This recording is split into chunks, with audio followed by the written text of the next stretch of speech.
ઓમ શ્રી ગણેશાય નમઃ. જય શ્રી કૃષ્ણ મિત્રો. પીપળાને માત્ર એકવાર પાણી ચડાવવાથી શું થાય છે?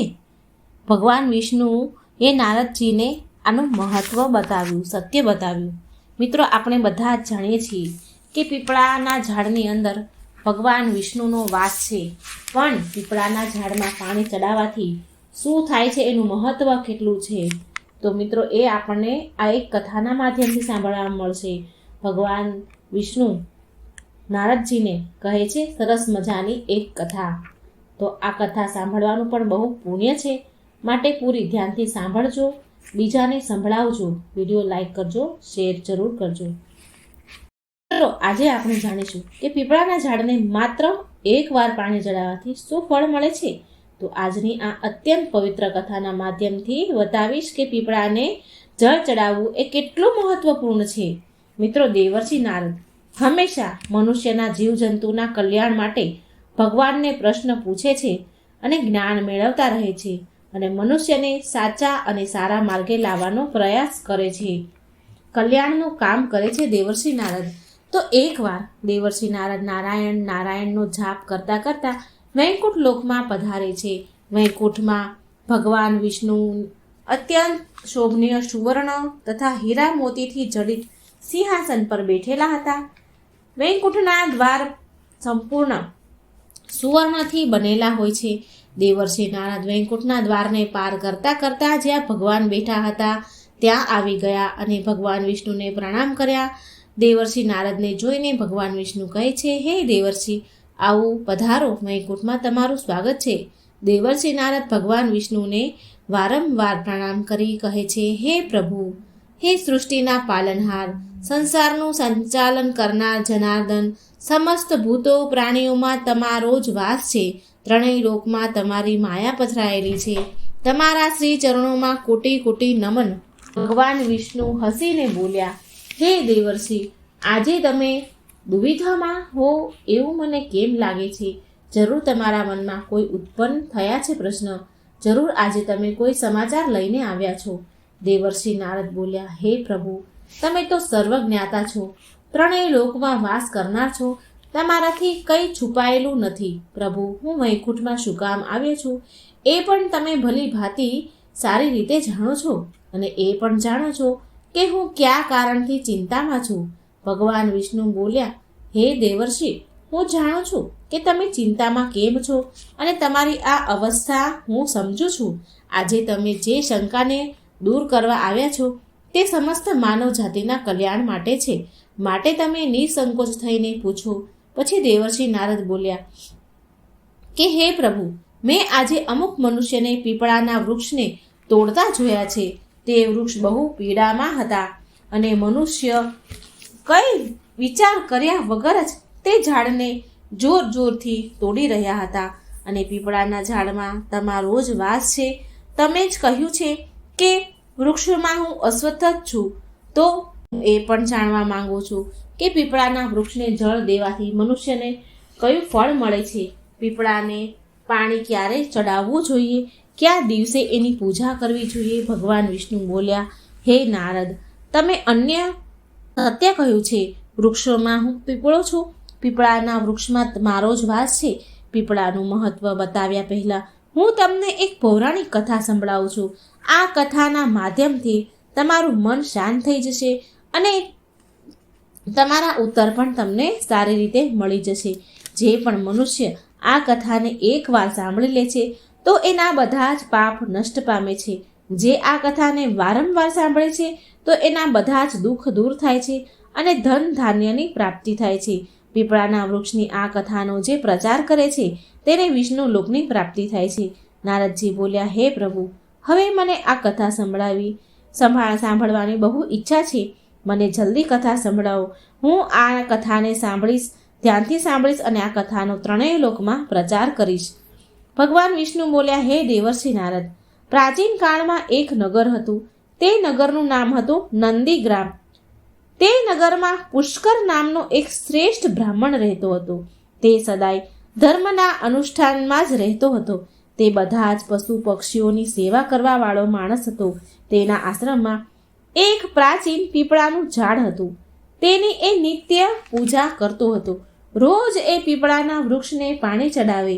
એકાદશીનું વ્રત કરીને પીપળાને પાણી ચડાવીને એની પ્રદક્ષિણા કરતો હતો. બહાર ક્યાંય જવાનું થાય તો તે રોજ પીપળાના ઝાડને નમસ્કાર કરતો અને આ પ્રકારે એ બ્રાહ્મણ તે પીપળાના વૃક્ષની પૂજા કરીને બહુ બધું પુણ્ય એને અર્જિત કર્યું હતું. પછી એક દિવસ એક ભયાનક રાક્ષસ તે પુષ્કર બ્રાહ્મણના આશ્રમમાં પહોંચ્યો અને આમ તેમ જોવા લાગ્યો. તે બ્રાહ્મણ તેની કુટિયામાંથી પુષ્કર નામનો બ્રાહ્મણ બહાર નીકળે છે. જોવે છે કે એક ભીમકાય વિશાલકાય શરીર ધારણ કરેલો એક રાક્ષસ ત્યાં ઊભો છે. જેવો જ એ રાક્ષસ તે બ્રાહ્મણને જુએ છે તો કહે છે કે વાહ, આજે તો બહુ જ સુંદર અને તાજું માંસ ખાવા મળશે. આ બ્રાહ્મણ તો બહુ જવાન, સુંદર અને ગુણવાન દેખાય છે. હું આને હમણાં જ ચાવી જાઉં. તે રાક્ષસને જોઈને તે બ્રાહ્મણ જરા પણ ડર્યો નહીં અને તે રાક્ષસને કહે છે કે આ ગરીબની ઝૂંપડીમાં તારું સ્વાગત છે. તું બહુ જ ભૂખ્યો હોય એવું મને લાગે છે, તો મને તારે ભોજનમાં શું ખાવું છે? બ્રાહ્મણના આ પ્રકારે વચન સાંભળીને તે રાક્ષસ આશ્ચર્યમાં પડી ગયો અને વિચાર કરવા લાગ્યો કે આ તો બહુ આશ્ચર્યની વાત છે કે આ બ્રાહ્મણ તો મારાથી જરા પણ ડર્યો નહીં. આ જરૂર કોઈ મોટો તપસ્વી હોય એવું લાગે છે. તો આમ વિચારી એ રાક્ષસ કહે છે કે તમે કોણ છો મહાત્મા, અને તમે આ વનમાં કેમ રહો છો? તમને મને જોઈને જરા પણ ડર ન લાગ્યો? ત્યારે એ બ્રાહ્મણ બોલ્યો, હે રાક્ષસ, હું ભગવાનનો ભક્ત છું. મને આ સંસારમાં કોઈ પણ પ્રકારનો ડર નથી. માટે તું કહે મને કે તને શું જોઈએ છે. તારી જે પણ ઈચ્છા હોય એ પૂરી કરવામાં આવશે. આવો અને આ વૃક્ષ નીચે આસન ગ્રહણ કરો. ત્યારે એ રાક્ષસ પીપળાના ઝાડ નીચે બેસે છે. જેવો તે બેસે છે તેવું તેનું શરીર બળવા લાગે છે અને તરત જ એનું મૃત્યુ થઈ જાય છે અને એક દિવ્ય મનુષ્ય તે રાક્ષસના શરીરમાંથી બહાર નીકળે છે. એ મનુષ્યને રાક્ષસની યોનિમાંથી મુક્તિ મળી. તે મનુષ્ય બહુ પ્રસન્ન થયો અને બ્રાહ્મણને કહે છે કે હે બ્રાહ્મણ દેવતા, આ કેવો ચમત્કાર છે! આ કયું વૃક્ષ છે જેના નીચે બેસવાથી મને મુક્તિ મળી ગઈ? ત્યારે એ બ્રાહ્મણ બોલ્યા, હે મહાત્મા, આ પીપળાનું ઝાડ છે. આ સાક્ષાત ભગવાન વિષ્ણુનું જ સ્વરૂપ છે. આ બધા જ પાપોનો નાશ કરનારું છે. આ વૃક્ષના સાનિધ્યમાં આવવાથી તારા બધા જ પાપ નષ્ટ થઈ ગયા છે. પછી એ દિવ્ય મનુષ્ય સ્વર્ગમાં જાય છે. પછી એક દિવસ યમરાજા તેના દૂતોને બોલાવે છે અને કહે છે કે દૂતો, તમે જાઓ અને નંદીગ્રામ નામના નગરમાં જઈ પુષ્કર નામના બ્રાહ્મણને પકડીને અહીં લઈ આવો. યમરાજાનો આદેશ મેળવીને એ દૂતો યમલોક પરથી ધરતી પર આવે છે અને એ બ્રાહ્મણને પુષ્કર નામના બ્રાહ્મણને જીવતા જ પકડીને, મર્ત્યા તો નથી પણ જીવતા જ પકડીને યમલોકમાં લઈ જાય છે. રસ્તામાં એ મહાત્મા બ્રાહ્મણ પુષ્કર બ્રાહ્મણ કહે છે કે હે યમદૂતો, તમે મને ક્યાં લઈ જાઓ છો? આ શું કરી રહ્યા છો? મારું તો હજી મૃત્યુ પણ નથી થયું અને તમે મને પકડીને યમલોકમાં કેમ લઈ જઈ રહ્યા છો? આ સાંભળી તે યમદૂતો બોલે, અરે બ્રાહ્મણ, તું ચૂપચાપ અમારી સાથે ચાલ અને તારી જાતે જોઈ લે. યમરાજાએ તને લઈ આવવાનો આદેશ આપ્યો છે. ખબર નહીં એવો કયો ભયંકર અપરાધ કર્યો છે તે? એ તો અમે પણ જાણવા માંગીએ છીએ કે તે કયું પાપ કર્યું છે કે જેથી જીવતા તને યમરાજે લઈ જવાનું કહ્યું. પછી એ બ્રાહ્મણ કંઈ બોલ્યો નહીં. શાંત થઈને એ યમદૂતો સાથે યમલોકમાં જવા લાગ્યો. યમના દૂતોને પણ બહુ મોટો આશ્ચર્ય થાય છે કે આ બ્રાહ્મણ ના ડર્યો. યમદૂતોથી તો સારા લોકો ડરી જાય છે. યમદૂતોને જોઈને વિલાપ કરવા લાગે છે અને આ દુઃખી ન થયો? આપણે જે પણ પ્રાણી જીવ લઈને આપણે યમલોકમાં આવીએ છીએ તો જોરથી વિલાપ કરે અને પછી એ યમના દૂતો બ્રાહ્મણને લઈને યમરાજા પાસે આવે છે. જેવા જ યમરાજા એ બ્રાહ્મણને જુએ છે તો ભયભીત થઈ ગયા અને એમના દૂતોને કહે છે, અરે દૂતો, તમે આ શું કર્યું? તમે કોને ઉઠાવીને લઈ આવ્યા છો? મેં તો તમને બીજા પુષ્કર નામના વ્યક્તિને લાવવા માટે કહ્યું હતું, જેની મૃત્યુ થઈ ગયું છે. તમે બહુ મોટી ભૂલ કરી છે. આ મહાત્માને ઉઠાવીને લઈ આવ્યા છો યમલોકમાં. આ બ્રાહ્મણ દેવનું સ્થાન અહીંયા નથી. ભગવાન વિષ્ણુની પૂજા કરવાવાળા, પીપળાની પૂજા કરનારા આ મહાત્માને તેમની ઈચ્છા વિના અહીં ન ઉઠાવી લાવવા જોઈએ. તમે ઘોર પાપ કર્યું છે. ત્યારે એ યમના દૂતો કહે છે કે હે ધર્મરાજા, અમને તો અમને ક્ષમા કરો, અમારાથી ભૂલ થઈ ગઈ છે. યમદૂતોએ બ્રાહ્મણથી ક્ષમા માંગી અને એ કહ્યું છે કે એ બ્રાહ્મણ અમને ક્ષમા કરો, અને બ્રાહ્મણ પછી એને ક્ષમા કરે છે. યમરાજાએ બ્રાહ્મણને કહ્યું કે હે બ્રાહ્મણ દેવતા, તમારી પત્ની અને પુત્ર બહુ દુઃખી અને વ્યાકુળ થઈ વિલાપ કરી રહ્યા છે, રડી રહ્યા છે. કૃપા કરી તમે પાછા તમારા ઘરે ચાલ્યા જાઓ. મારા દૂતોની ભૂલ માટે હું તમારી માફી માંગુ છું. કૃપા કરી તમે તમારા ઘરે પાછા ચાલ્યા જાઓ. પછી એ બ્રાહ્મણ બોલ્યા, હે ધર્મરાજા, તમને પ્રણામ છે, નમસ્કાર છે. આ દૂતોથી જે ભૂલ થઈ એના માટે હું તો એમનો આભારી છું. એની ભૂલના કારણે મારા જીવતા હોવા છતાં પણ તમારા દર્શન કરવાનું મને સૌભાગ્ય પ્રાપ્ત થયું. આવું સૌભાગ્ય કોને મળે? હે ધર્મરાજ, મારી તમને એક વિનંતી છે. મારે સંપૂર્ણ નરકોના દર્શન કરવા છે, જ્યાં પાપી મનુષ્યને કષ્ટ ભોગવવા પડે છે. બ્રાહ્મણની વાત સાંભળી યમરાજા પ્રસન્ન થયા અને કહે છે, હે બ્રાહ્મણ દેવતા, સારું, જેવી તમારી ઈચ્છા. જો તમારી આ ઈચ્છા છે તો તમારી ઈચ્છા જરૂર પૂરી કરીશ. પછી યમરાજા એ બ્રાહ્મણને સમસ્ત નરકોના દર્શન કરવા માટે લઈ જાય છે. એ પુષ્કર બ્રાહ્મણે જોયું કે પાપી જીવ નરકમાં પડીને પીડા ભોગવી રહ્યા છે. કોઈ સૂળી ઉપર ચડેલા છે, કોઈ પ્રાણીને હિંસક પશુ ખાઈ રહ્યા છે, તો કોઈ ગરમ અગ્નિમાં ચાલી રહ્યા છે અને વિલાપ કરી રહ્યા છે. અમુક પાપીને કીડા ખાઈ રહ્યા છે, તો અમુક પાપીને ઉકળતા તેલમાં નાખ્યા છે. અમુક પાપીને યમના દૂતો ભયંકર પીડા આપી રહ્યા છે, શસ્ત્રો અસ્ત્રોથી પ્રહાર કરી રહ્યા છે. અમુક પાપીઓ અત્યંત ઠંડુ બરફની જગ્યામાં પીડા સહન કરી રહ્યા છે. આ આત્માઓને દુઃખ અને યાતનાને ભોગવતા જોઈને પુષ્કર બ્રાહ્મણને પણ બહુ દુઃખ થયું. તે પીડા ભોગવી રહેલા જીવો બ્રાહ્મણને કહે છે કે તમે લોકોએ પૃથ્વી પર રહીને કોઈ પણ પુણ્યનું કામ નથી કર્યું, માટે તમને અહીં નરકમાં આવીને પીડા ભોગવી પડી છે.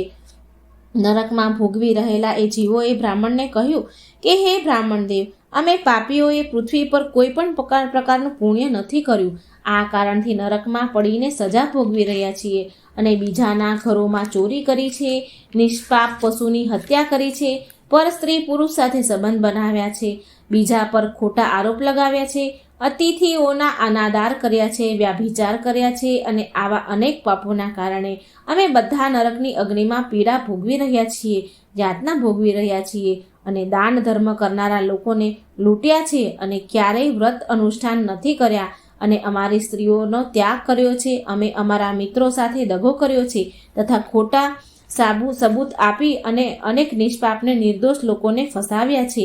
આવા બધા ઘોર પાપના કારણે નરકમાં સજા ભોગવી રહ્યા છીએ અમે. પછી તે બ્રાહ્મણ દેવ બોલ્યા કે તમે ક્યારેય ભગવાન વિષ્ણુનું એક પણ વાર નામ કે પૂજન નથી લીધું, માટે તમારે આવી ભયાનક દશા થઈ છે. જે મનુષ્ય પૃથ્વી લોક પર રહીને ભગવાન વિષ્ણુનું પૂજન કરે છે તો તેની આવી દુર્ગતિ ક્યારેય નથી થતી, તેને મોક્ષ મળી જાય છે.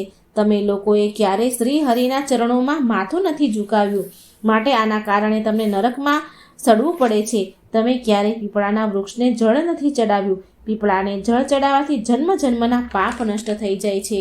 પછી એ નરકમાં પડેલા જીવ કહે છે, હે બ્રાહ્મણ દેવ, અમારું અંતકરણ અપવિત્ર છે.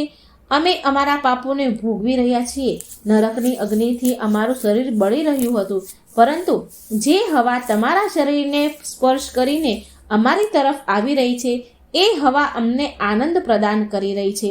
અમારા કષ્ટ, અમારી પીડા ઓછી થવા લાગી છે. નરકની અગ્નિથી અમને પીડા નથી થઈ રહી હવે.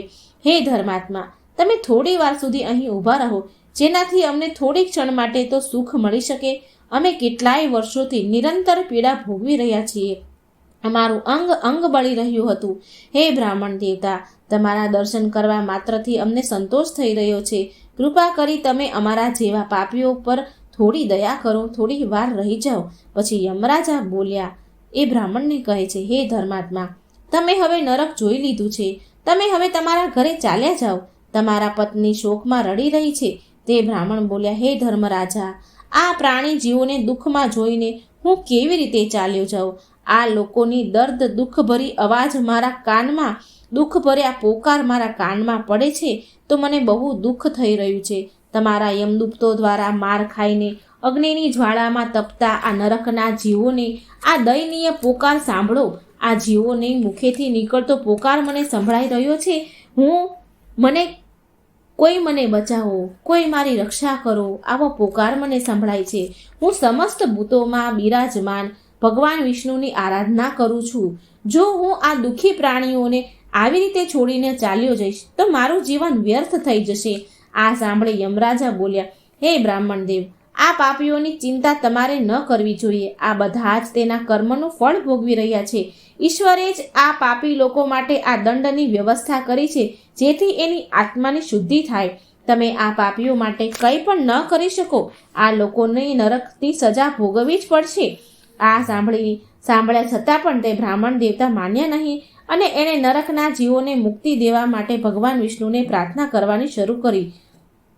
એ બ્રાહ્મણ ભગવાન વિષ્ણુને પ્રાર્થના કહેવા લાગ્યા કે હે પ્રભુ, મેં મારા સાચા મનથી તમારી આરાધના કરી છે. હરેક ક્ષણ તમારું જ નામ લીધું છે. મેં મારું સંપૂર્ણ જીવન માત્ર તમારી ભક્તિમાં જ સમર્પણ કર્યું છે. હું મારું બધું જ પુણ્ય આ પાપી આત્માઓને આપી દઉં છું. તમે આને પીડાથી મુક્ત કરો. આ બધાને નરકની યાતનાથી મુક્ત કરો. હે કૃષ્ણ, હે જગન્નાથ, હે વિષ્ણુ, આ નરકમાં પડેલા યાતના ભોગવી રહેલા જીવોની રક્ષા કરો. પુષ્કર બ્રાહ્મણનું આટલું જ કહીને પ્રાર્થના કરતાની સાથે તે નરકના જીવોને તરત જ પીડામાંથી મુક્તિ મળી ગઈ અને બધા જ જીવો નરકને છોડીને સ્વર્ગમાં જવા લાગ્યા. બધા જ નરકના જીવો કહેવા લાગ્યા કે હે બ્રાહ્મણ દેવ, તમારી સદાય જય થાઓ. તમારી કૃપાથી અમારા જેવા પાપીઓની મુક્તિ થઈ છે. આ પ્રકારે ગુણ ગાતા ગાતા તે બધા જ નરકના જીવો સ્વર્ગમાં ગયા. પણ એમાંથી હજી પણ અમુક જીવો તે નરકમાં પીડા ભોગવી રહ્યા હતા. તેમને મુક્તિ ન મળી. આ અદ્ભુત ચમત્કાર દ્રશ્ય જોઈને યમરાજા આશ્ચર્યમાં પડી ગયા. યમરાજા તો વિચાર કરવા લાગ્યા કે આ તો અશક્ય છે. આ કયા પુણ્યના પ્રભાવથી આ બ્રાહ્મણે આ નરકના જીવોને મુક્તિ અપાવી? પછી એ સ્થાન પર ભગવાન વિષ્ણુ પ્રગટ થયા. તે બ્રાહ્મણ અને યમરાજા ભગવાન વિષ્ણુને નમસ્કાર કરે છે. યમરાજા ભગવાન વિષ્ણુને પૂછે છે કે હે પ્રભુ, આ બ્રાહ્મણે એવું કયું પુણ્ય કર્યું છે કે એક જ વારમાં તેણે નરકના આટલા બધા જીવોને મુક્તિ અપાવી છે? અને કયા પાપના કારણે આ નરકના જીવ હજી પણ થોડા ઘણા જીવ સજા ભોગવી રહ્યા છે? ત્યારે ભગવાન વિષ્ણુ બોલ્યા, હે ધર્મરાજા, આ બ્રાહ્મણે પીપળાના વૃક્ષને નિત્ય જળ આપ્યું છે. તે વૃક્ષનું પૂજન કર્યું છે. આ કારણથી આ એટલો મોટો પુણ્ય આત્મા બની ગયો છે કે તે નરકના જીવોનો મુક્તિ અપાવવાનું સામર્થ્ય એની અંદર આવી ગયું છે. આજે જીવ હજી પણ જે નરકમાં પીડા ભોગવી રહ્યા છે એ મનુષ્યએ તેના પૂર્વજન્મમાં પીપળાના વૃક્ષને કાપ્યા છે, તોડ્યા છે અને એ કારણથી એની મુક્તિ નથી થઈ રહી. જે મનુષ્ય પીપળાને માત્ર જળ આપે છે તે ક્યારેય નરકમાં નથી જતો. એની અંદર એટલું સામર્થ્ય આવી જાય છે કે તે અન્ય પાપીઓને પણ એના પાપ નષ્ટ કરી દે છે. તેના સાનિધ્યમાં આવવાવાળા ઘોર પાપી પણ પાપથી મુક્ત થઈ જાય છે. આટલું કહીને ભગવાન વિષ્ણુ ત્યાંથી અંતર્ધ્યાન થઈ ગયા. પછી યમરાજાએ બ્રાહ્મણને વરદાન આપતા કહ્યું કે હે મહાત્મા, તમે ધન્ય છો. તમે પૃથ્વી પર સદા નિવાસ કરો. તમને મારાથી ક્યારેય ભય નહીં રહે. જે પણ મનુષ્ય તમારા સાનિધ્યમાં રહેશે તેને પણ ક્યારેય નરકની પ્રાપ્તિ નહીં થાય. તેનું ક્યારેય અકાળ મૃત્યુ નહીં થાય. આ પ્રકારે યમરાજાએ એ પુષ્કર બ્રાહ્મણને વરદાન આપ્યું અને બ્રાહ્મણે યમરાજાને નમસ્કાર કર્યા અને પૃથ્વી પર પાછા આવી ગયા અને પહેલાંની જેમ નિત્ય ભગવાન વિષ્ણુનું પૂજન કરવા લાગ્યા અને પીપળાને પાણી ચડાવવા લાગ્યા. ભગવાન વિષ્ણુ નારદજીને કહે છે કે હે નારદ, આ પ્રકારે મેં તમને પીપળાના વૃક્ષને જળ ચડાવવાની કથા સંભળાવી દીધી. જે પણ મનુષ્ય પુષ્કર બ્રાહ્મણની જેમ આ કથા સાંભળશે તેના સમસ્ત પાપોનો નાશ થશે. તો મિત્રો, આવી રીતે ભગવાન વિષ્ણુએ તેમના મુખેથી પીપળાના વૃક્ષનો મહિમા, એનું મહત્વ સમજાવ્યું. પીપળાના વૃક્ષને પાણી રેડવાનું મહત્વ સમજાવ્યું. તમે પણ પીપળાને પાણી જરૂર ચડાવજો. એકાદશીના દિવસે પીપળાને પાણી ચડાવવું, તેની પ્રદક્ષિણા જરૂર કરવી. તમારા બધા જ દુઃખ સમાપ્ત થઈ જશે. આ કથા તમને કેવી લાગી મિત્રો, એ તમે કોમેન્ટ બોક્સમાં જરૂર લખજો.